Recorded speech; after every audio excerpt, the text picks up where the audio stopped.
Meiji menghela napas. Ini adalah pertama kalinya dia menyesal telah memprovokasi Xian. Dia tahu semua masalahnya disebabkan oleh keserakahannya. Jika dia tidak memprovokasi Xian, dia tidak akan menyinggung leluhur naga kadal dan Tu Shiki dari klan langit misterius. Dia tidak perlu bergandengan tangan dengan Xing untuk berakhir terluka parah ketika dunia dalam dunia Xian meledak.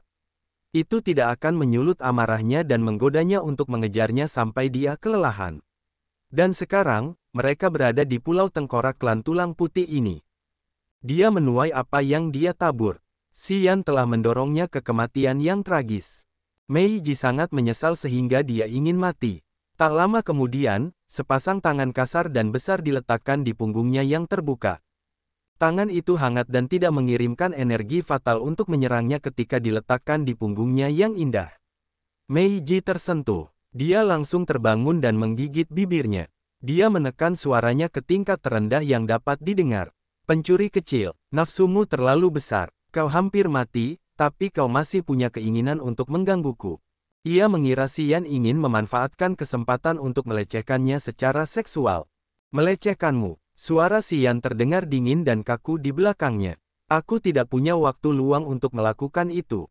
Aku hanya akan bertanya satu hal padamu. Jika aku menyelamatkanmu kali ini, apa yang harus kau lakukan terhadap dendam di antara kita? Menyelamatkanku. Meiji mengira ia telah mendengar lelucon yang bagus sebelum ia meninggal.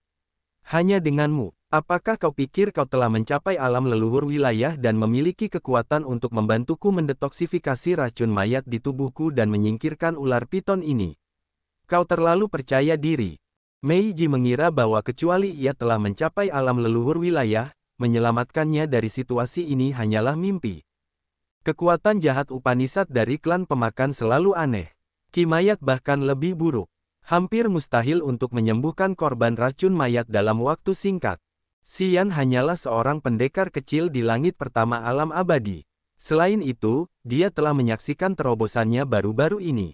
Apa yang dia miliki untuk menyelamatkannya dari racun mayat? Itu adalah lelucon terbesar yang pernah ada. Kita tidak punya banyak waktu. Aku bertanya lagi padamu, jika aku bisa menyelamatkannya, apa yang akan kamu lakukan? Pikirkan dan jawab. Jika aku tidak puas dengan jawabanmu, kamu akan kehilangan satu-satunya harapanmu. Xian terdengar kejam dan dingin. Namun, kata-katanya bergema dengan kuat. Meiji tidak tahu apakah dia harus menangis atau tersenyum. Dia hanya berpikir bahwa anak di belakangnya tidak tahu seberapa tinggi langit itu. Jika kamu membantuku menghancurkan penyumbatan ini, aku bersedia merendahkan diri dan melecehkan diriku sendiri dengan melayani kamu dengan penuh dedikasi. Para wanita dari klan kita adalah impian terbaik semua pria. Aku yakin aku bisa memberimu kesenangan tanpa akhir. Aku tidak pernah tertarik pada tipe wanita yang mau menerima pria manapun sebagai suami mereka. Xian mencibir, lagi pula, sikapmu menyenangkanku. Siapa bilang aku akan menerima siapapun sebagai suamiku? Wajah Meiji yang memikat tampak dingin. Dia begitu marah hingga menggigil dan berbicara dengan dingin. Meskipun kita dilahirkan dengan anugerah teknik pemikat jiwa, kita menjaga diri kita tetap bersih. Jika aku bisa bergerak, aku akan memotong lidahmu terlebih dahulu. Yah, kau masih bisa mengada-ada dalam situasi ini. Kita memang tidak bisa berbicara dengan wanita, Xian mencibir lagi. Bagian yang disensor. Pada saat berikutnya, Meiji menegang ketika tangan kasar meluncur dari punggungnya ke pinggangnya yang sensitif. Dan tangan itu terus meluncur lebih jauh ke bawah. Kau, apa yang kau lakukan? Dia mendesis dengan gigi terkatup.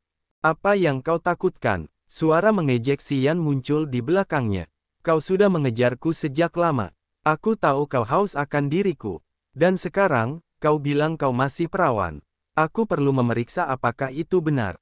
Jika itu benar, aku akan memberimu muka dengan memuaskan wanita yang haus dan pendendam ini. Beraninya. Kau, mata Meiji yang cerah berubah cemas dan gelisah. Dia mengolah kekuatan es Upanishad. Teknik pesona jiwa hanyalah kemampuan bawaan khusus yang dimiliki wanita klan Pantom. Dari kekuatan Upanishadnya, orang bisa tahu bahwa dia bukan orang yang bebas. Bagi wanita klan Pantom, teknik pesona hanyalah tipuan dan itu adalah tipuan yang mematikan. Mereka tidak menggunakannya untuk memenangkan hati seseorang. Jika mereka ingin memenangkan hati seseorang, mereka hanya akan melakukannya kepada tamu pria yang setia dan berdedikasi atau pasangan hidup yang telah dijodohkan oleh klan untuk mereka. Wanita klan Pantom dengan alam yang tinggi tidak akan pernah mengorbankan tubuh mereka. Klan mereka tidak memiliki anggota laki-laki. Mereka adalah kartu truf dalam klan mereka. Mereka pastilah sumber masalah yang indah untuk membuat lautan bintang yang luas ini menjadi kacau. Namun, mereka semua menjaga kemurnian mereka. Meiji adalah wanita seperti ini.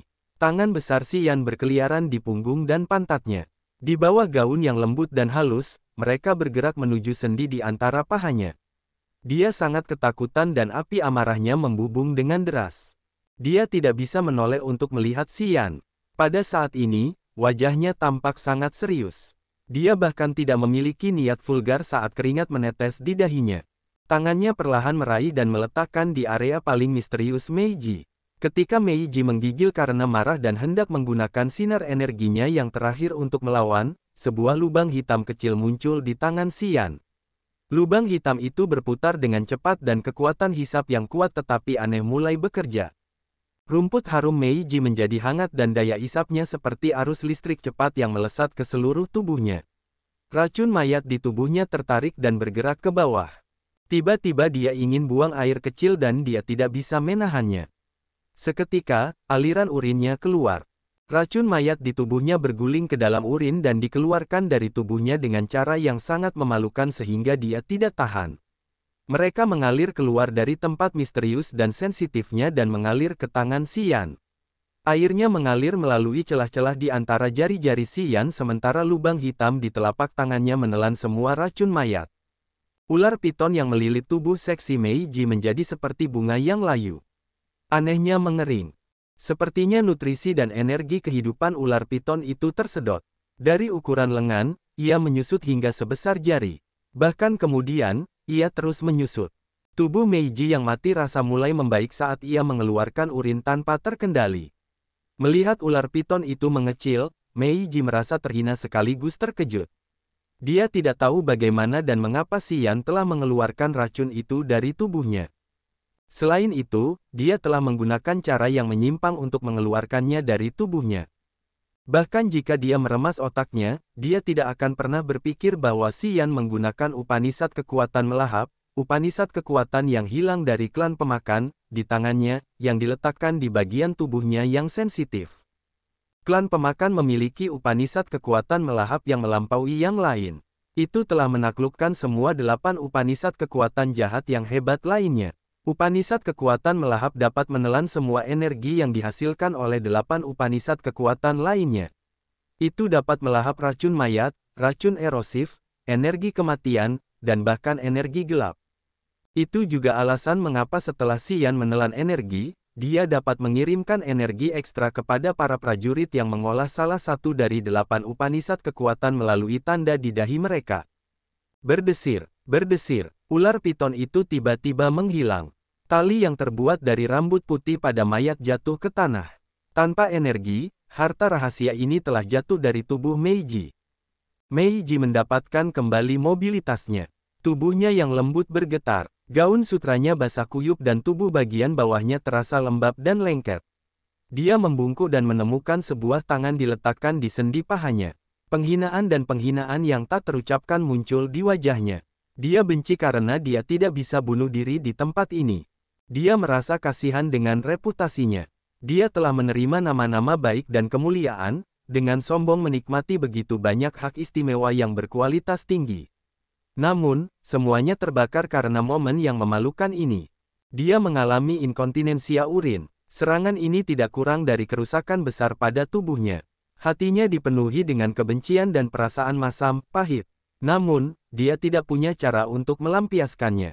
Tanda pisah tanda pisah tanda pisah tanda pisah tanda pisah tanda pisah tanda pisah tanda pisah tanda pisah tanda pisah tanda pisah tanda pisah. Sepertinya kau sudah pulih. Sebelum gunung berapi itu meletus, Xian telah menarik tangannya dan menjauh darinya. Ketika dia berbalik untuk melihat, dia mendapati Xian mengibaskan tangan kirinya dari air di atasnya. Garis cairan berkilauan tampaknya mengejek penampilannya yang buruk dan memalukan. Itu membuatnya gila. Xian mengibaskan air seni di tangannya tepat di depan Meiji. Dia menggosok tangannya dengan kain di sisinya. Tepat setelah itu, dia memasang wajah tenang seolah-olah tidak terjadi apa-apa. Dia berkata dengan acuh tak acuh, jika kedua monster dari klan Devoring tidak mati, kita semua akan hancur. Meskipun kekuatan dewamu tidak melimpah sekarang, kau berada di puncak alam abadi. Ya, kau tidak perlu aku mengajarimu bagaimana dan apa yang harus dilakukan, kan? Meiji langsung mengerti. Xian melepaskannya untuk membuatnya mempertaruhkan nyawanya dengan dua ahli tua dari klan Devoring. Dia ingin menggunakan tetes terakhir kekuatannya untuk menukar nyawanya. Meiji begitu kesal hingga giginya terasa gatal. Pada saat ini, dia mengesampingkan usahanya untuk mencari tahu bagaimana Xian telah menyedot semua racun mayat dari tubuhnya. Yang tersisa dalam dirinya hanyalah kemarahannya.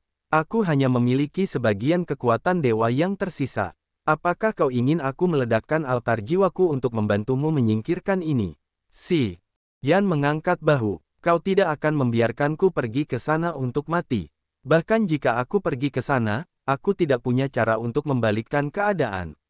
Kau bisa melakukannya, kurang lebih. Dia memang ingin Meiji mati bersama dengan dua ahli klan Devoring. Dia telah mengamati dan dia tahu Meiji memiliki dendam yang dalam terhadap yang lain karena mereka ingin mengubahnya menjadi budak mayat. Dia telah menyadari ketika dia bahkan ingin bunuh diri dalam keputusasaannya. Kau tetap ingin mati. Jika kau dapat menyeret satu monster klan Devoring bersamamu untuk melindungi punggungmu, bukankah itu akan sangat mudah? Kepada wanita yang ingin membunuhnya dan memurnikan jiwanya untuk membantunya mencapai alam leluhur wilayah, Xian tidak memiliki sedikit pun belas kasihan. Semua yang telah dilakukannya hanyalah untuk membalikkan situasi ini. Ledakan, ledakan. Pada saat ini, naga tulang lainnya hancur. Dari dua monster tua klan pemakan, satu menggunakan sidik jari besar untuk meningkatkan tekanan jiwa dan yang lainnya memegang bola mata putih untuk mengumpulkan energi untuk menyerang kerangka kecil itu. Tiba-tiba, Bastos menggigil. Dia berbalik untuk melihat ke sisi lain. Dia akhirnya menemukan sesuatu yang salah. Xian menunjuk ke tali yang terbuat dari rambut putih di dekat kaki Meiji. Ketika benda itu menerima ki mayat, ia akan menjadi ular piton yang kuat dan menakutkan.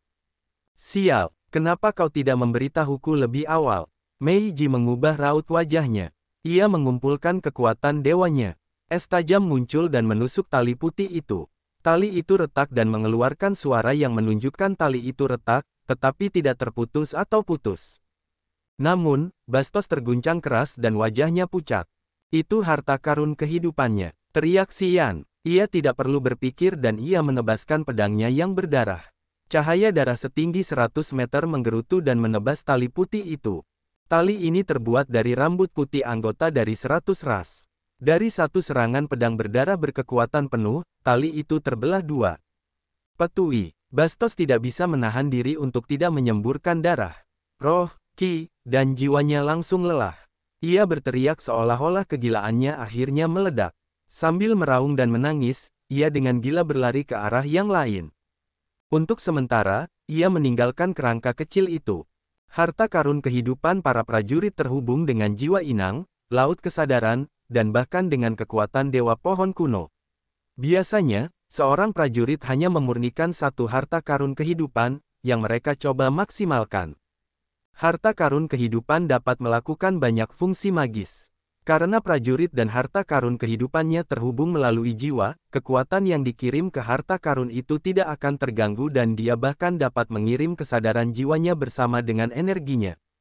Namun, ketika harta karun kehidupan rusak parah, pemiliknya menerima kerusakan yang sama. Dalam beberapa kasus yang lebih buruk, ketika harta karun kehidupan hancur, tubuh pemiliknya meledak seluruhnya. Dalam kasus terburuk, jiwa pemiliknya tercabik-cabik. Tali putih Bastos terbuat dari rambut putih mayat dari 100 ras yang berbeda. Dia telah memurnikannya dengan banyak bahan langka dan berharga selama beberapa ratus tahun. Tali putih itu disebut tali mayat, dan itu adalah alat dasar yang dia miliki untuk memurnikan mayat. Tali mayat ini membantunya memurnikan dan menjinakkan banyak mayat. Tali putih ini adalah cambuk yang menakutkan bagi budak mayatnya. Di luar pulau tengkorak, lapisan kabut melayang. Kabut putih itu dapat melindungi budak mayat. Orang tua dari kerangka kecil itu telah menciptakan kabut untuk melindungi daerah itu. Jadi, Bastos dan Nazario tidak dapat membawa budak mayat bersama mereka kali ini. Kalau tidak, dengan 2 budak mayat lagi, mereka akan menyelesaikan pertempuran ini dengan sempurna. Salah satu fungsi magis dari hujan mayat ini adalah dapat menyerap vitalitas untuk mengubah prajurit yang kuat menjadi mayat yang kaku. Itu sangat memudahkan proses pemurnian mayat. Ular piton yang diciptakan oleh tali kekang mayat telah melilit Meiji untuk sementara waktu. Jika itu menahannya lebih lama, dia akan kehilangan kesadarannya. Dia akan menjadi mayat tanpa kemampuan untuk bernalar. Setelah itu, Bastos dapat mengaktifkan otaknya untuk menjadikannya budak mayat standarnya. Dia tidak berpikir dan hanya berlari maju dengan kecepatan maksimalnya. Cahaya putih merobek langit. Bastos melambaikan tangannya di jalan dan perasaan daging yang terhubung datang kepadanya. 2 potong tali kekang mayat tiba-tiba menggigil dan bergerak seperti ular. Perlahan, mereka terhubung kembali dan mereka tampak hampir utuh. Xian masih jauh sehingga dia tidak bisa menghentikannya. Dia hanya bisa berteriak pada Meiji, berusahalah sekuat tenaga untuk menghentikannya. Meiji mengutuk leluhur Xian dan menggertakkan giginya untuk mendesak sedikit energi yang dimilikinya. Pedang es yang lebar perlahan muncul dari telapak tangannya. Tubuh pedang itu memantulkan tubuhnya yang cantik. Sepertinya dia sedang mengukir segel jiwanya di atasnya. Pedang es itu terbentuk. Wajah Meiji menjadi lebih pucat. Lengannya yang seperti batu giok terangkat dan menebas luka lama Kors Rein. Berdesir, tali kekang mayat terputus lagi dan mengirimkan potongan-potongan es kemana-mana. Gumpalan kimayat berwarna gading terpancar dari mulut yang terpotong. Bastos sedang dalam perjalanan. Dia berhenti seolah-olah baru saja menerobos masuk ke gunung. Dia berubah menjadi gelap dan menyeramkan, meraung dengan gila. Wanita rendahan itu, aku yakin aku akan membuatmu berharap kau mati saja. Aku pasti akan menunjukkan kepadamu apa yang terjadi jika kau menyinggungku. Meiji sangat dingin. Dia tahu bahwa bahkan jika dia harus meledakkan altar jiwanya, dia tidak akan pernah membiarkan dirinya jatuh ke tangan Bastos. Kalau tidak, dia harus menanggung siksaan ekstrim yang akan membuatnya ingin mati. Dia menoleh dan matanya yang gelap menatap Xian. Apakah kamu puas sekarang? Apakah itu yang kamu inginkan? Xian mengerutkan kening dan tidak mengatakan apa-apa. Dia menjauh darinya dan Bastos. Meiji menatap matanya 2 kali. Pada akhirnya, dia dengan enggan berbalik. Teratai salju lain mekar di dadanya yang besar dengan kelopak yang berdarah. Itu indah dan memikat seperti pesonanya yang luar biasa. Teratai salju yang berdarah telah menguras energi kehidupan Meiji. Pada tingkat kehilangan vitalitas ini, dia pasti telah menggunakan semacam teknik misterius. Seperti yang diduga Xian, dia akan mempertaruhkan nyawanya dengan Bastos bahkan jika dia harus membayar dengan nyawanya sendiri. Gelombang energi jiwa yang aneh datang dari otaknya. Matanya yang dingin sekarang dipenuhi dengan tekad. Bastos datang dengan amarah. Dia berhenti beberapa ratus langkah dari Meiji saat dia terguncang keras. Bastos tidak berani bergerak bahkan selangkah lebih jauh. Dia bahkan tidak berani melihat harta karun yang terhubung dengan hidupnya. Dia tidak berani mengambilnya kembali. Itu karena fluktuasi energi aneh dari Meiji. Itu seperti gunung berapi yang bisa meletus kapan saja. Begitu diaktifkan, itu akan melepaskan cahaya terakhir dan menyeret semua orang ke dekat jurang ke neraka. Karena mereka semua berada di puncak alam abadi, Bastos mengerti dengan jelas bahwa Meiji hanya memiliki sedikit kekuatan dewa yang tersisa. Namun, ketika dia memutuskan untuk menghancurkan hidupnya, energi dari kematiannya akan cukup untuk menghancurkannya sepenuhnya. Dalam rentang tertentu, dia tidak bisa menahan atau menghindarinya. Jika kamu ingin mati, lakukan saja. Aku tidak punya waktu luang untuk menyia-nyiakanmu. Bastos melayang di depannya, wajahnya gelap. Tiba-tiba, alisnya berkedut. Dia bergoyang dan mengubah arahnya, berlari ke arah Xian. Ketika dia baru saja berbalik, dia melihat Xian menebaskan cahaya darah. Dia tahu itu adalah benda yang memotong Kors Reins-nya. Jadi, Xian juga musuhnya. Meiji telah bersiap untuk menghancurkan giok bersama dengan batu-batunya. Melihat Bastos mengubah targetnya karena takut, matanya bersinar dengan cahaya dingin ketika rencana jahatnya berhasil. Dia mencibir dan menatap Xian dari kejauhan, merasa sangat senang. Hei anjing tua, kalau kau ingin membunuhku, kau masih perlu bekerja keras. Kalau kau tidak percaya padaku, datanglah dan coba. Xian bagaikan ilusi yang bergerak melalui pulau tengkorak ini. Sosoknya berkelebat lalu menghilang. Kemudian, ia muncul kembali 10.000 mil jauhnya. Menggunakan kekuatan luar angkasa Upanishad, ia bagaikan bayangan yang tak seorang pun dapat tangkap. Ia tidak berlama-lama di tempat manapun. Istirahat singkat di pulau tengkorak telah memungkinkannya untuk sedikit memulihkan energinya. Ia bukanlah lampu tanpa minyak. Kalau ia ingin berlari, ia memiliki cukup energi untuk bertahan beberapa saat. Ketika Meiji ingin membunuhnya, ia telah berjuang keras. Dan sekarang, ia juga berhasil pada Bastos. Bastos bergerak dengan gila-gilaan, tetapi ia tidak dapat mengunci Xian. Terutama ketika Xian menggunakan energi gelap, ia dapat berubah menjadi tak terlihat. Bastos menjadi pemarah dan gelisah. Meiji memperhatikan semuanya dengan wajah acuh tak acuh. Ia merasa senang ketika Bastos meraung seperti harimau tetapi tidak dapat menangkap Xian. Dia pernah mengalami situasi ini sebelumnya, jadi dia sangat memahami perasaan Bastos. Selain itu, Bastos hanya mengolah ki mayat. Dia tidak tahu bagaimana menggunakan kekuatan jiwa untuk menemukan seorang ahli dengan energi gelap yang bersembunyi. Jadi, lebih sulit untuk berurusan dengan Xian. Yang membuat Meiji lebih terkejut adalah bahwa ki mayat tebal yang dilepaskan Bastos secara besar-besaran tidak bekerja pada Xian. Xian masih bergerak dengan lincah. Dia tidak terpengaruh sedikit pun dari serangan Bastos. Meiji meredakan kegembiraannya untuk membalas dendam. Matanya yang indah menjadi tajam. Dia punya firasat bahwa Xian mengolah beberapa teknik yang dapat menekan Bastos. Dia punya firasat ini karena Xian menggunakan metode yang memalukan yang tidak akan pernah dia lupakan untuk menyedot racun mayat dari tubuhnya. Ketika dia akhirnya punya waktu untuk memfokuskan pikirannya, firasat ini menjadi lebih jelas. Sesuatu dapat menundukkan kekuatan Upanishad dari klan pemakan. Meiji tidak bisa bereaksi. Dia mencari-cari di kepalanya, memikirkan tentang Upanishad kekuatan yang aneh dan langka, tetapi dia tidak dapat menemukan apapun yang cocok. Itu membuatnya bingung, memang. Dia tidak mengaitkannya dengan Upanishad kekuatan Devouring karena 3 alasan. Pertama, itu adalah Upanishad kekuatan tertinggi dari klan Devouring.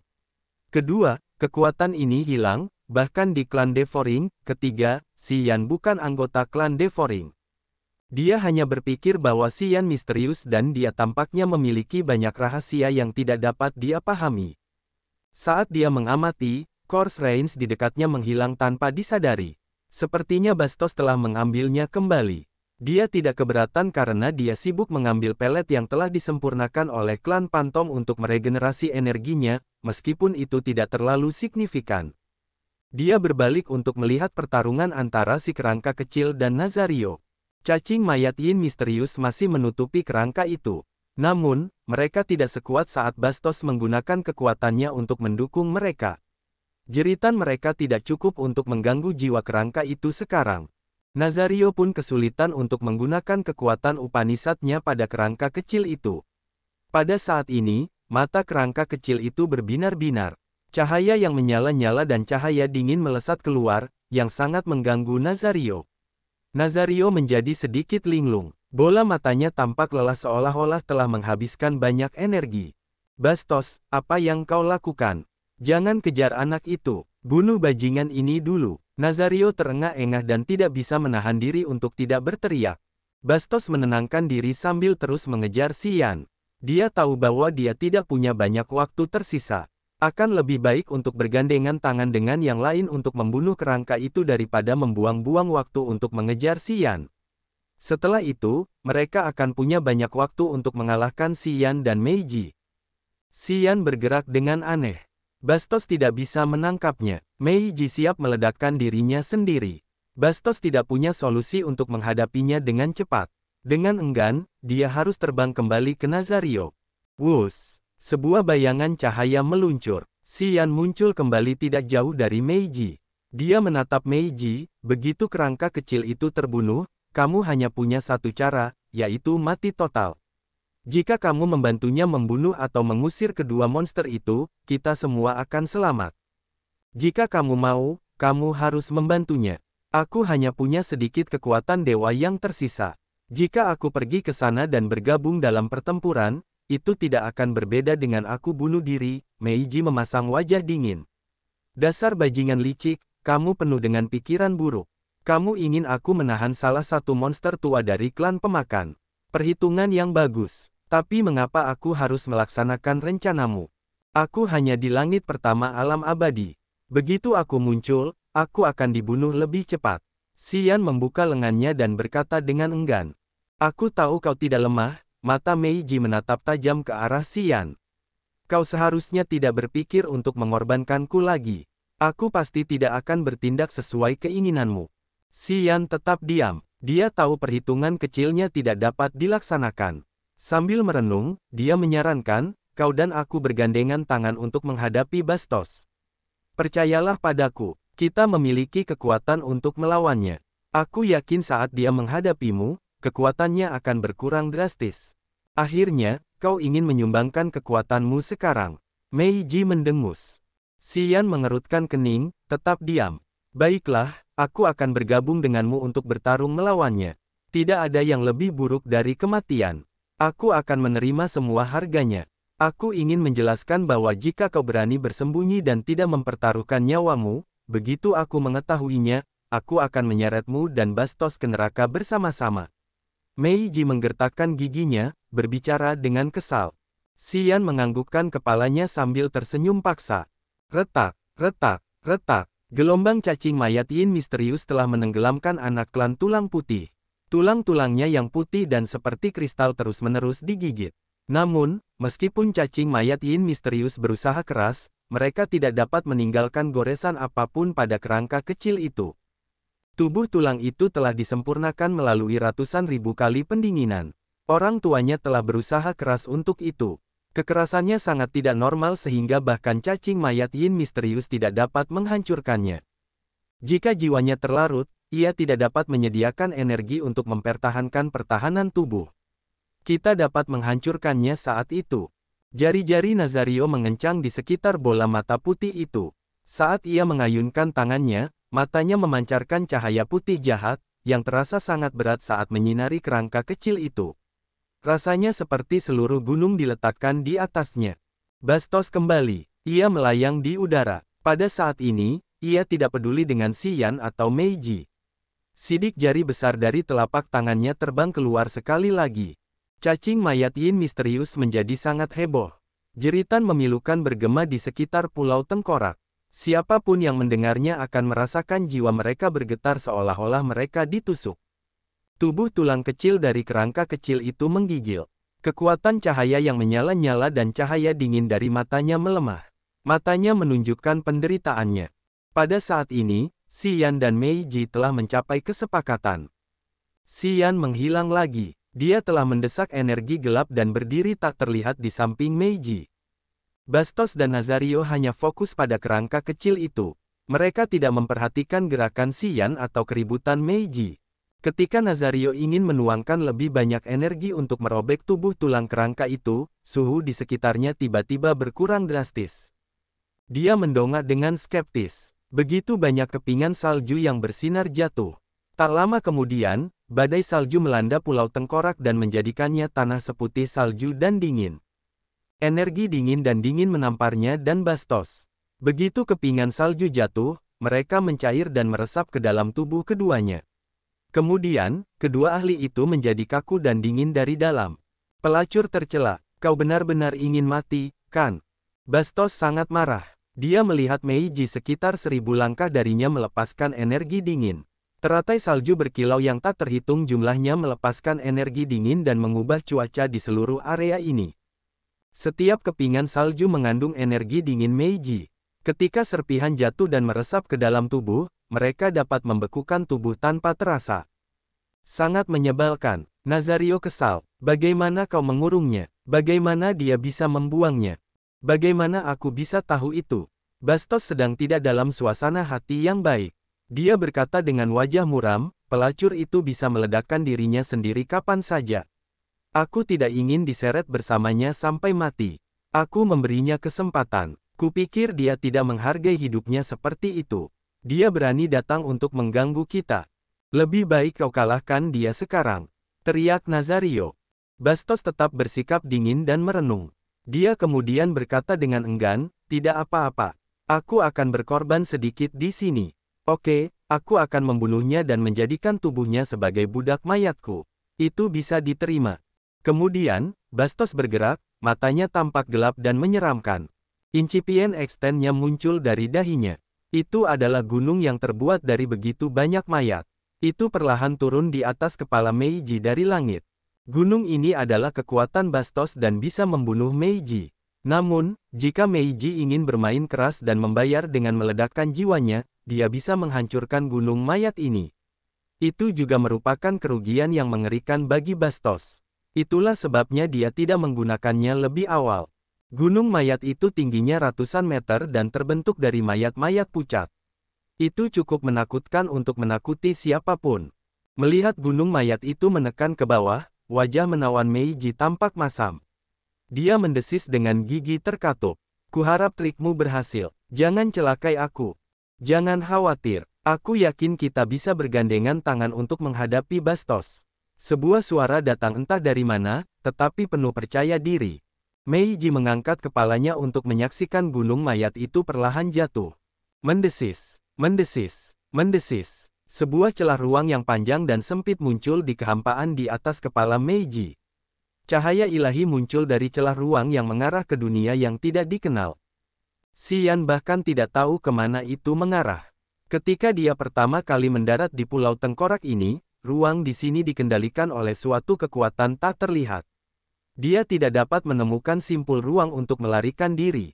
Rasanya seperti dia tersesat. Itu juga alasan mengapa Meiji dapat menemukannya, tetapi dia tidak dapat berteleportasi menjauh dari Pulau Tengkorak ini.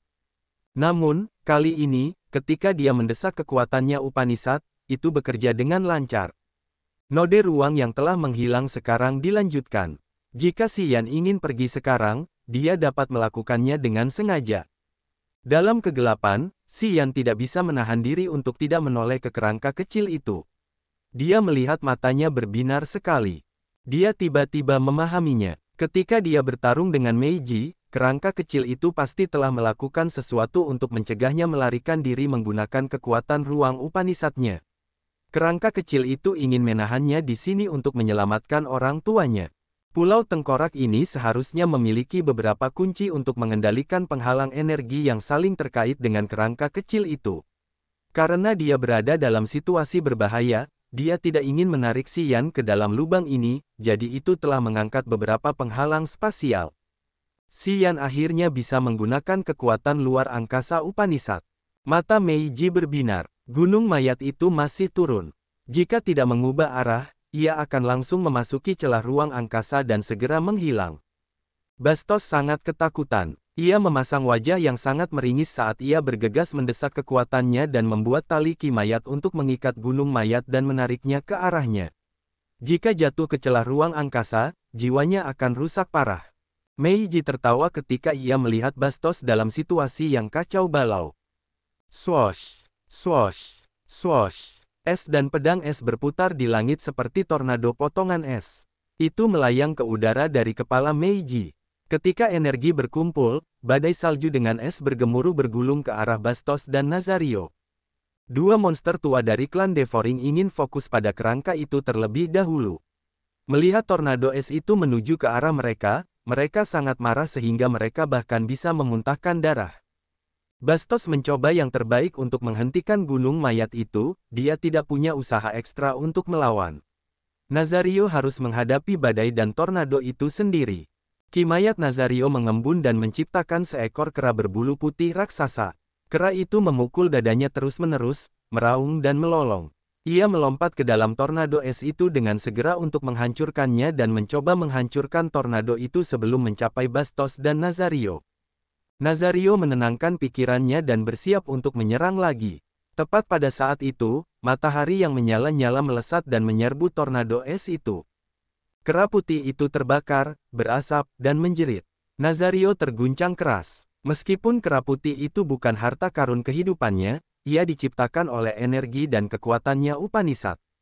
Ketika kera itu terbakar, itu juga merupakan pukulan berat bagi jiwanya. Ia terluka tak lama kemudian. Tidak hanya itu, kerangka kecil itu telah memanfaatkan kesempatan itu ketika Nazario dan Bastos teralihkan untuk menyingkirkan cacing mayat Yin misterius. Begitu banyak bintang berkelap-kelip di tubuhnya, yang berfungsi seperti titik akupunkturnya. Cahaya bintang kemudian melesat ke langit. Bintang-bintang mulai berkelap-kelip di dalam lapisan kabut di atas Pulau Tengkorak. Sepertinya beberapa formasi telah diaktifkan. Kedua naga tulang, yang hancur, tulang-tulangnya terhubung lagi secara ajaib. Mereka terbang sekali lagi. Di berbagai sudut Pulau Tengkorak tempat banyak rangka menumpuk dengan tenang, mereka perlahan bangkit. Ini tingginya ratusan meter. Mereka hanya memiliki tulang tanpa mata. Namun, mereka bergerak cepat dan pergi ke medan perang. Xian bersembunyi di tempat rahasia. Dia melihat begitu banyak kerangka besar membawa pedang tulang dan melompat ke Pulau Tengkorak dengan menggerutu. Tak lama kemudian, kerangka, yang tampak seperti pemimpinnya, menginjak lusinan cacing mayat Yin misterius dan menghancurkannya. Cairan mayat memercik dari cacing-cacing itu. Kerangka besar itu membawa pedang putih, menyerbu ke arah Nazario dan menebasnya. Swiss, cahaya pedang itu menyala seolah dapat merobek langit. Begitu banyak titik cahaya memancar dari tulang putih dan membanjiri Nazario.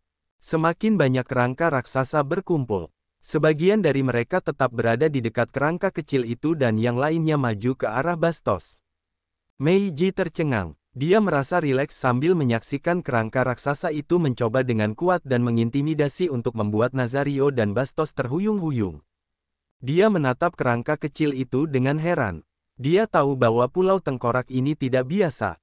Mungkin seluruh Pulau Tengkorak itu adalah senjata suci yang telah dibuat oleh orang tuanya dengan susah payah untuk menghadapi musuh. Karena dia ditahan untuk sementara, dia tidak dapat mengaktifkan kekuatan pulau itu. Jadi, dia diganggu. Dengan bantuan Xian dan Meiji, kerangka itu telah menyingkirkannya dan mengaktifkan pertahanan misterius Pulau Tengkorak. Dia telah menciptakan banyak kerangka, yang telah mengubah situasi dengan cepat. Kerangka-kerangka itu mengayunkan pedang tulang, menyerang dan mengejar Bastos dan Nazario. Mereka tahu bahwa situasinya tidak berjalan baik bagi mereka. Mereka ingin meninggalkan tempat ini. Namun, ketika mereka terbang, mereka menemukan bahwa gravitasi telah meningkat hampir 1000 kali lipat. Mereka ditarik kembali ke tanah. Mereka tidak mengolah kekuatan luar angkasa Upanishad, jadi mereka tidak dapat menggunakan energi luar angkasa untuk berteleportasi seperti Xian. Dengan berat hati, mereka harus tinggal dan bertarung melawan kerangka besar di Pulau Tengkorak. Setiap kali mereka mencoba yang terbaik untuk menghancurkan kerangka besar, kerangka kecil itu akan melakukan sesuatu yang mengguncang seluruh Pulau Tengkorak. Kemudian, kerangka yang hancur itu akan kembali ke bentuk semula dan terus menyerang Nazario dan Bastos dengan ganas seperti naga lagi. Makhluk besar itu abadi. Tidak ada cara untuk membunuh mereka. Nazario dan yang lainnya putus asa ketika mereka mengetahui hal ini.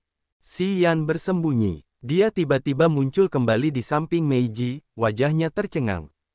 Kerangka kecil itu menunggangi naga tulang dan berputar-putar di atas kerangka besar itu. Dia mengayunkan lengannya dan berbicara dalam bahasa kuno klan tulang putih untuk memerintah para kerangka prajuritnya.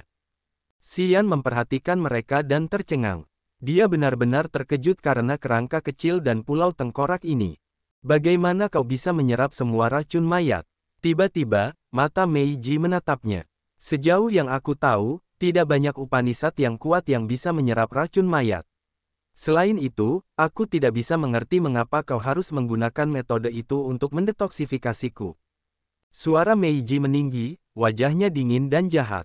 Xian menoleh untuk melihatnya dan berkata dengan sengaja, "Aku hanya tahu metode itu untuk menyedot racun itu. Hanya dia yang tahu alasan sebenarnya. Dia menggunakan metode itu untuk mendetoksifikasi Meiji untuk membalas dendam, dia ingin mempermalukannya dengan cara yang tidak akan pernah dilupakannya. Jika dia mau, dia bisa menggunakan cara yang lebih tepat, yang tidak akan terlalu membuat Meiji kesal. Namun, dia melakukannya dengan cara ini karena Meiji kejam dan dia telah mengejarnya untuk waktu yang lama. Dia serakah dan mengerikan. Dia ingin menggunakannya untuk mencapai alam leluhur wilayah. Dia telah membuatnya marah. Jika dia tidak berguna, dia tidak akan ragu untuk mencari kesempatan dan membunuhnya untuk menghilangkan bahaya sesudahnya. Mata Meiji bagaikan pedang dingin yang memotong dan menebas Xian. Dia benci kenyataan bahwa dia tidak bisa menusuk dan memotongnya sampai mati. Kemudian, kerangka kecil yang duduk di atas tulang naga itu berteriak dan memerintahkan kerangka besarnya untuk menyerang Nazario dan Bastos. Suara-suara aneh dari beberapa keributan datang dari dalam Pulau Tengkorak. Xian telah menyadari bahwa seluruh Pulau Tengkorak ini adalah senjata ilahi, dan senjata yang tangguh. Pulau Tengkorak dapat menyegel ruang untuk menjebaknya dan dapat meningkatkan gravitasi hingga ribuan kali lipat, yang membuat Nazario dan Bastos tidak bisa melarikan diri. Pada saat yang sama, kerangka kecil itu bahkan dapat menciptakan kerangka besar dan mengendalikannya. Harta karun aneh ini benar-benar tak terbayangkan dan luar biasa. Bastos tampaknya tidak tahu banyak tentang itu. 30 tahun yang lalu, kerangka kecil itu telah menunjukkan belas kasihan dengan hanya melukainya. Kali ini, Bastos mengundang seorang ahli untuk membantunya. Namun, dari situasi saat ini, hasilnya akan lebih buruk dari sebelumnya. Xian senang dan merasa senang. Begitu dia bisa tenang, dia punya ide menarik. Melirik Meiji, matanya kemudian mengamati tubuhnya yang panas dan menggoda. Bastos tidak salah. Para wanita pantom adalah hadiah dari surga. Gaun sutra panjang Meiji memiliki banyak lubang, yang memperlihatkan kulitnya yang seperti salju. Kulit putihnya bahkan bersinar. Payudaranya begitu besar sehingga tampak seperti ingin merobek gaunnya untuk menemukan kebebasan. Pinggangnya yang ramping menonjolkan bokongnya yang bulat dan berisi. Pipinya tanpa celah di bawah matanya yang berbinar. Wanita menawan yang dewasa ini bisa membangkitkan gairah pria manapun. Xian menilai kecantikannya dengan tulus. Pesona wanita yang dewasa dan menawan ini telah mendidihkan darah pria manapun. Hei, kamu bilang kalau aku membantumu membuang racun mayat, kamu akan mengorbankan dirimu dan melayaniku. Aku ingat itu. Setelah kita selesai dengan ini, kita harus mencari waktu untuk menyelesaikan ini. Dia tertawa terbahak-bahak. Tubuh Meiji menjadi kaku, wajahnya dingin. Kamu berani mengatakan itu? Xian terkejut. Kenapa aku tidak boleh mengatakannya? Apakah kalian semua wanita hantu pembohong? Kalian tidak menepati janji. Aku baru saja mengatakannya. Lagi pula, kau mempermalukanku dengan metode pengobatanmu. Kau seharusnya senang aku tidak mengatakan akan membunuhmu. Kau masih berani membicarakan kondisi ini denganku. Meiji sangat marah hingga ingin memuntahkan darah. Aku hanya tahu bahwa kau mengatakan jika aku bisa mendetoksifikasi dirimu, kita tidak akan menghitung dendam di antara kita dan kau akan melayaniku untuk sementara waktu. Suara Xian tegas. Dia mendengus, jangan berpikir kau bisa menyangkalnya. Dengan kondisimu, apakah kau pikir aku akan memperkosamu jika kau tidak melakukan apa yang telah kau janjikan? Memperkosaku. Detik berikutnya, dia berteriak seperti orang gila, tubuhnya gemetar. Coba saja, kalau kamu tidak takut mati, cobalah saja. Kurasa aku tidak bisa menghadapimu. Baiklah, aku akan mencoba. Xian mencibir dalam hati. Sebuah pikiran muncul di benaknya dan memicu semacam pengaturan rahasia. Begitu Meiji siap beraksi, tiba-tiba dia merasakan area pribadinya memanas. Rasanya seperti ada api yang membakar tubuh bagian bawahnya. Dia ketakutan setengah mati. Dengan wajah pucat, dia menggigil. Dia mengarahkan jarinya yang seperti batu giok ke arahnya. Apa yang kau lakukan pada tubuhku? Bagaimana bisa kau begitu hina seperti itu? Tubuh bagian bawahnya begitu panas. Panas api itu dikendalikan dengan cekatan. Namun, jika meningkat, tubuh bagian bawahnya akan terbakar. Memikirkan situasi yang lebih buruk dan memalukan yang mungkin terjadi, dia dilanda kepanikan. Dia tidak pernah bisa memikirkan seseorang yang begitu kejam dan penyergapannya yang mengerikan terhadap wanita seperti dia bahkan dalam mimpinya. Dia tiba-tiba menyadari bahwa Xian jahat, kejam, dan tidak kalah dari dua monster dari klan pemakan. Dia ketakutan dan tidak berani bergerak.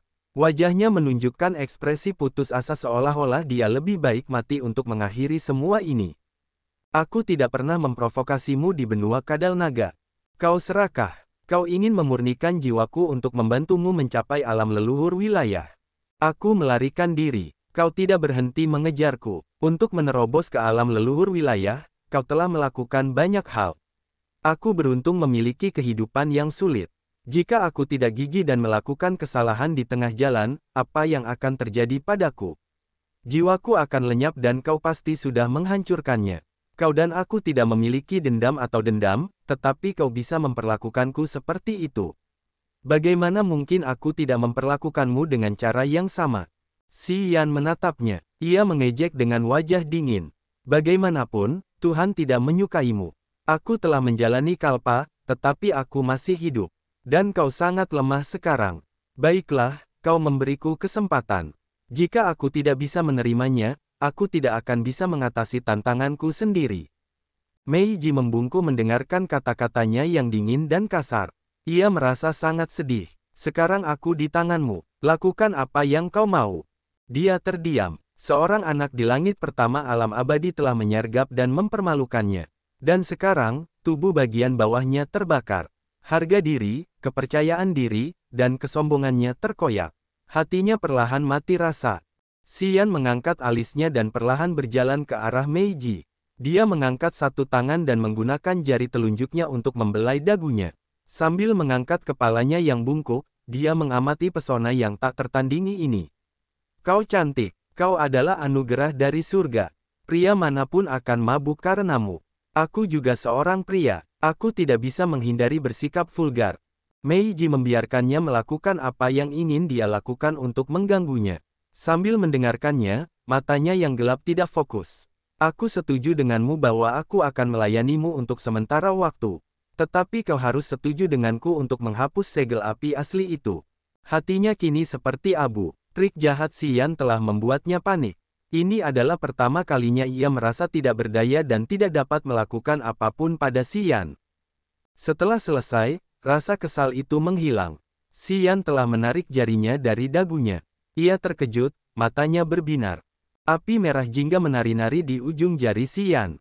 Api itu memiliki aura khusus yang langsung dikenalinya. Itu adalah segel api asli yang ditempatkan di tubuh bagian bawahnya. Ia memiliki harapan baru sekarang dan berkata dengan dingin. Saat aku pulih, aku akan menyenangkanmu. Xian menatapnya dalam-dalam. Setelah kau pulih, saat kita bersenang-senang, kurasa jiwamu akan meninggalkanmu, ya. Meiji mengerutkan kening, aku tidak peduli kau percaya padaku atau tidak. Aku akan menepati janjiku. Ia tidak dapat menjelaskan mengapa Xian tiba-tiba mengangkat segel yang telah ia gunakan untuk memaksanya. Apakah ia masih memiliki trik tersembunyi lainnya? Meiji ketakutan. Ia dengan curiga mengedarkan kekuatannya untuk memeriksa seluruh tubuhnya. Ia menggertakkan giginya. Lehernya memerah saat dia dengan hati-hati dan teliti memeriksa tubuh bagian bawahnya. Xian menatapnya dan tersenyum. Dalam benaknya, dia sebenarnya tidak senang. Dia mengetahui niatnya. Tidak ada trik lain. Jangan curiga. Kau pikir aku akan percaya padamu? Mata Meiji dingin dan gelap. Jika aku ingin mengendalikanmu, mengapa aku harus mengambil segel api asli? Mengapa aku harus melakukan hal seperti itu?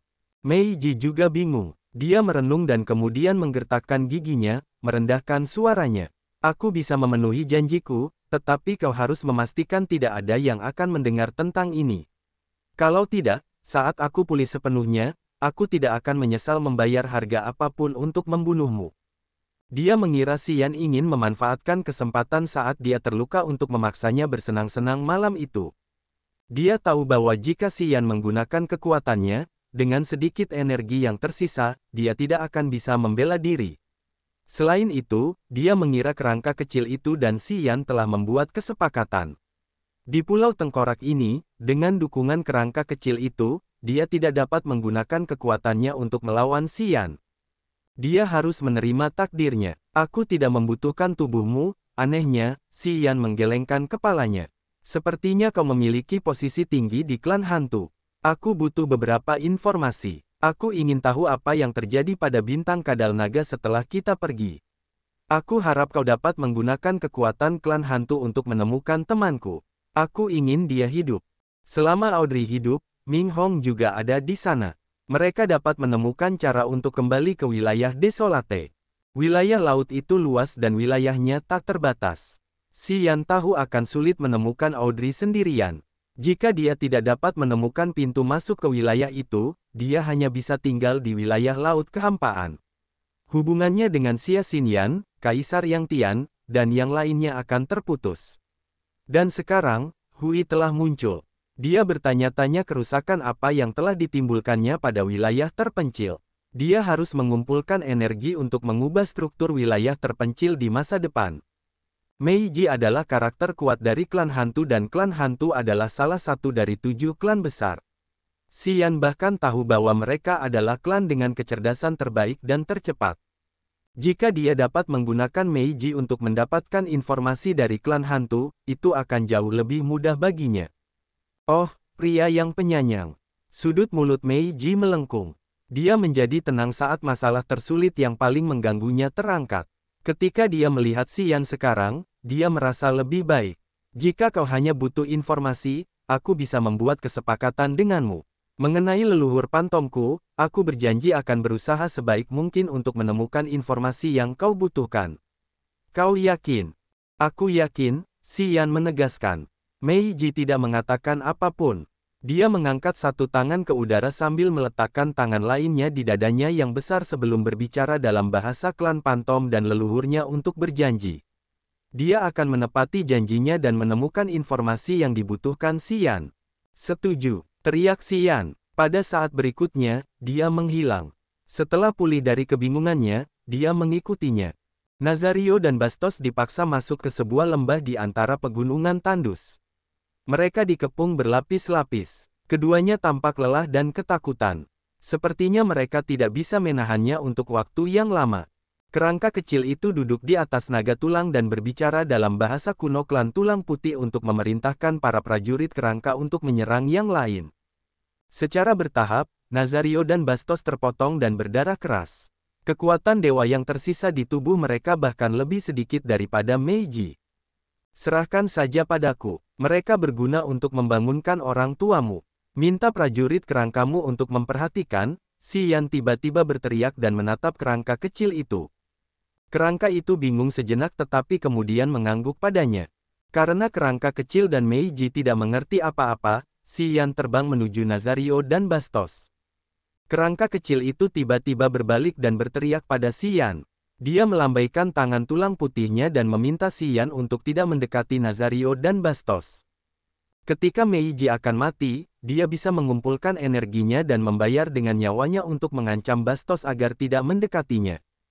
Mereka semua berada di puncak alam abadi. Jika mereka ingin membunuh bersama-sama karena mereka tidak memiliki kesempatan untuk melarikan diri, energi dari penghancuran diri mereka akan cukup untuk menghancurkan Xian menjadi berkeping-keping. Dia menyuruhmu untuk tidak mendekat. Berhati-hatilah atau mereka berdua akan menyeretmu ke lubang kematian mereka bersama-sama, Meiji berteriak dari kejauhan saat dia mengerti bahasa kerangka kecil itu. Xian tidak mengubah wajahnya atau berbalik untuk menjawab. Yah, jika mereka ingin menghancurkan batu dan giok itu bersama-sama, itu tidak akan berhasil pada prajurit dengan kekuatan luar angkasa Upanishad. Meiji terkejut. Dia berpikir dan mengangguk saat dia akhirnya setuju dengan keyakinan Xian. Jika Xian bisa berteleportasi seperti yang telah dilakukannya untuk melarikan diri darinya, bahkan jika Nazario dan Bastos ingin meledakkan diri, tidak mudah untuk membunuh Xian. Sekitar 10 prajurit kerangka raksasa memegang pedang besar mereka dan mengelilingi dua lelaki tua klan Devoring di lembah. Pedang tulang itu sangat besar. Saat mereka mengayunkan pedang, cahaya putih melesat keluar. Pedang-pedang itu telah meninggalkan banyak luka dalam seperti jaring laba-laba di lembah ini. Nazario dan Bastos memiliki banyak luka berdarah. Beberapa bahkan mencapai tulang mereka, yang sangat menakutkan untuk dilihat. Kita selesai kali ini. Nazario memasang wajah yang sangat meringis. Dia bersembunyi dengan Bastos di sudut dan menggertakkan giginya, matanya jahat. Kau tidak tahu betapa menakutkannya dia dan kau telah mengambil tindakan gegabah di sini. Kau telah menyeretku ke dalam lubang sialan ini sama sekali. Tidak ada gunanya mengatakan apapun sekarang, Bastos menenangkan diri. Kita tidak bisa menyelamatkan tubuh kita. Mari kita tunggu kesempatan untuk melarikan diri dengan altar jiwa kita. Kita bisa menggunakan budak mayat di luar sana. Kita akan kembali untuk membalas dendam nanti. Kita tidak punya pilihan lain kalau begitu. Nazario mendengus. Sampai sekarang, mereka tidak pernah berpikir bahwa pertempuran ini dapat mengancam nyawa mereka. Mereka mengira bahwa meskipun Pulau Tengkorak ini lebih jahat, mereka dapat pergi kapanpun mereka mau. Bagaimanapun, terlepas dari betapa mengerikannya trik kerangka kecil itu, mereka tidak melihatnya memiliki harta atau kekuatan untuk menghancurkan altar jiwa. Di puncak alam abadi mereka, tidak sulit untuk menggunakan altar jiwa untuk melarikan diri. Mereka belum melakukannya karena mereka pikir mereka dapat melarikan diri dengan tubuh mereka. Xian khususnya terbang ke arah mereka dan para prajurit kerangka telah melonggarkan pengepungan mereka. Mata mereka berbinar saat mereka saling bertukar pandang. Mereka pikir kesempatan mereka akhirnya datang. Meskipun mereka sekarang hanya memiliki 10% kekuatan yang tersisa, mereka yakin bahwa mereka dapat menghadapi seorang prajurit junior di langit pertama alam abadi dengan jumlah energi tersebut. Nazario meremas bola mata itu. Tiba-tiba, bola mata itu melepaskan energi jahat dan gelap yang beriak seperti gelombang air. Xian mendarat dari langit dan melihat gelombang yang datang. Dia mengangkat tangannya untuk meraihnya. Gumpalan energi itu menghilang dengan tenang. Nazario bingung. Dia bisa merasakan energi dari bola matanya memasuki telapak tangan Xian. Ini tidak mungkin. Bola mata itu telah menggunakan kimayat sebagai fondasinya dan bahkan memiliki energi korosif, yang berasal dari temannya yang mengolah kekuatan korosi Upanishad. Telapak tangan Xian menerima semuanya. Bagaimana dia melakukannya? Wajah Bastos berubah. Dia tahu ada sesuatu yang salah. Dia segera mengirimkan cacing mayat Yin misterius di dekat kakinya ke Xian. Xian menyeringai. Cacing mayat Yin misterius itu tampaknya merasakan aura yang mendominasi. Mereka tiba-tiba mundur. Masing-masing dari mereka meratakan tubuh mereka di tanah dan menggigil. Aura dari tubuh Xian membuat mereka secara naluriah merasa takut. Ketakutan itu terukir dalam di segel kehidupan mereka. Mereka bahkan tidak bisa berpikir untuk melawan. Bastos dan Nazario tercengang. Mereka tiba-tiba merasa sangat dingin dan mereka secara naluriah melihat ke dalam kehampaan. Sepertinya seorang ahli alam leluhur wilayah dari klan mereka sedang melayang dalam kegelapan dan mengawasi mereka. Hanya ahli alam leluhur wilayah dari klan pemakan yang dapat memiliki aura dengan pancaran aura pemakan leluhur mereka, yang dapat membuat cacing mayat Yin misterius berjongkok di tanah tanpa berani bergerak. Mereka melihat ke langit dan merasa takut sekaligus senang karena mereka pikir mereka benar.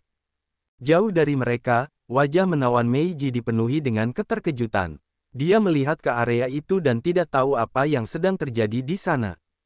Xian berdiri di depan Bastos dan Nazario, dan cacing mayat Yin misterius menggigil di bawah kakinya. Bola mata di tangan Nazario terus melepaskan lingkaran cahaya, tetapi itu sama sekali tidak memengaruhi Xian. Dengan penglihatan dan pengetahuannya, Meiji menjadi bingung. Dia tidak tahu apa yang terjadi. Namun, pada saat ini, Xian berbalik dan berkata kepada kerangka kecil itu. Ada sesuatu yang ingin kubicarakan dengan mereka. Aku tidak ingin yang lain mendengar kita. Jangan khawatir, aku bisa melindungi diriku sendiri. Apakah tidak apa-apa? Kerangka kecil itu menatapnya dengan mata aneh. Dia bingung selama hampir 1 menit sebelum menunggangi naga tulang itu. Naga lainnya mendarat di samping Meiji.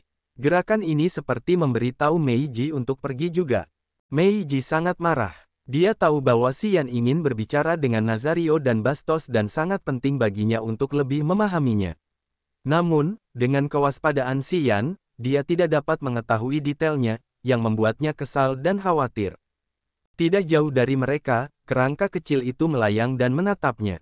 Di bawah tatapannya, dia ketakutan. Setelah beberapa kali mengumpat, dia diam-diam duduk di atas naga tulang. Naga tulang itu terbang bersamanya. Bawa juga para prajurit kerangka itu bersamamu, Xian menaikkan suaranya lagi. Begitu dia selesai, kerangka kecil itu berbicara dalam bahasa kuno untuk memerintah para prajurit kerangka. Kemudian, kerangka besar itu melompat menjauh dari lembah. Swosh, swosh, swosh. Ketiga duri tulang itu mendesis dan terbang keluar, menusuk bahu Nazario dan Bastos. Xian telah memurnikan ketiga duri tulang ini sejak lama. Mereka memiliki esensi kekuatan luar angkasa Upanishad, sehingga mereka dapat bergerak bebas di antara ruang. Menggunakan mereka untuk menyergap yang lain seringkali berhasil. Duri-duri tulang itu memakukan 2 monster klan pemakan di dinding batu. Mereka menjerit kesakitan tetapi segera terdiam dan hanya menatap cakrawala. Xian tidak tahu mengapa mereka melakukan itu. Dia mengangkat kepalanya untuk melihat dan bahkan menggunakan energi gelap untuk merasakannya selama beberapa saat. Dia tidak menemukan apapun. Menyadari gerakan dua lainnya ketika mata mereka beralih dari langit ke cacing mayat Yin misterius, dia mengerti. Tidak ada seorang pun di sana. Jangan terlalu memikirkannya. Hanya aku di sini. Sebelumnya, dia mengira bahwa kekuatan pemakan Upanishad dapat menaklukkan 8 kekuatan jahat Upanishad yang agung. Namun, karena dia tidak memiliki kesempatan untuk bertarung melawan rekan-rekannya, dia tidak dapat memastikannya. Selain itu, karena dia tidak dapat memastikannya, dia memutuskan untuk tetap bersikap acuh tak acuh ketika kedua ahli dari klan pemakan menyerang Meiji dan kerangka itu. Di satu sisi, itu karena dia tidak dapat memastikan apakah asumsinya benar. Di sisi lain, Nazario dan Bastos memiliki kekuatan penuh saat itu. Bahkan jika kekuatan Upanishad miliknya lebih unggul dari yang lain, dia tidak dapat melawan kedua ahli ini. Namun sekarang, mereka telah kehilangan setidaknya 90% kekuatan dewa mereka dan Xian akhirnya memastikan bahwa kekuatan Devouring Upanishad dapat menaklukkan 8 kekuatan jahat Upanishad lainnya. Dengan demikian, dia langsung menjadi percaya diri. Tidak ada seorang pun di sana. Nazario bingung. Dia tidak mengerti. Dia menatap bola mata di tangannya dan kemudian berkata dengan dingin. Lalu mengapa kekuatan Upanishad kami, Ki mayat, dan energi erosif tidak memengaruhi Anda? Pertama-tama, kekuatan Anda terlalu lemah. Kedua, hahaha. Xian tiba-tiba mengangkat tangannya. Energi negatif termasuk kegilaan, haus darah, kebrutalan, dan keputusasaan yang meledak keluar, mereka melesat keluar dari matanya dan membidik kedua orang lainnya. Pada saat itu, lautan darah yang tak berujung dengan tumpukan mayat meluas di mata mereka dan mencoba menutupi mereka. Namun, yang membuat Xian terkejut adalah bahwa Bastos dan Nazario tidak kehilangan akal sehat mereka. Sebaliknya, mereka tampak seolah-olah mereka adalah murid-murid religius yang panik. Itu adalah gambaran tanah suci yang ditinggalkan leluhur kita. Itu adalah otak leluhur kita. Apa yang terjadi? Xian bingung setelah mendengar mereka. Ilusi yang diciptakan oleh energi negatif telah mengambil lautan darah dari tanah suci kekuatan haus darah sebagai model. Dia tidak pernah menyangka bahwa keduanya telah menyebutnya sebagai gambaran tanah suci mereka dan otak leluhur mereka. Xian tiba-tiba mengerti sesuatu dan wajahnya berubah. Dia telah mengunjungi lautan darah di tanah suci. Lubang hitam misterius itu secara tak terduga adalah otak Devor, makhluk awal mutlak. Devor pasti telah meninggalkan sesuatu di klan Devouring sebelum pergi. Gambar otaknya adalah gambaran tanah suci mereka. Sepertinya hubungan antara klan Devouring dan Bloodthirsty Force entah bagaimana dekat dan mengagumkan. Bagaimanapun, Bloodthirsty Force dan Devor ditakdirkan untuk tidak mengambil jalan yang sama. Dua tangan berlumuran darah muncul dan meledakkan dada Nazario dan Bastos. Xian telah memanfaatkan kesempatan itu ketika pikiran mereka tidak stabil untuk menyerang. Meskipun itu tercela, itu lebih aman bagi Xian. Ledakan. Nazario dan Bastos telah jatuh ke jurang terdalam dalam hidup mereka. Mereka sangat lemah dan mereka terganggu oleh serangan energi jahat Xian. Mereka terkena dan mereka mulai berdarah dari luka di dada mereka. Sampai sekarang, tubuh mereka tidak dapat pulih seperti dulu. Kekuatan kematian Upanishad. Nazario dan Bastos berteriak. Mereka lebih ketakutan. Prajurit junior ini mengabaikan perbuatan mereka dan mata mereka terbelalak saat mereka menonton.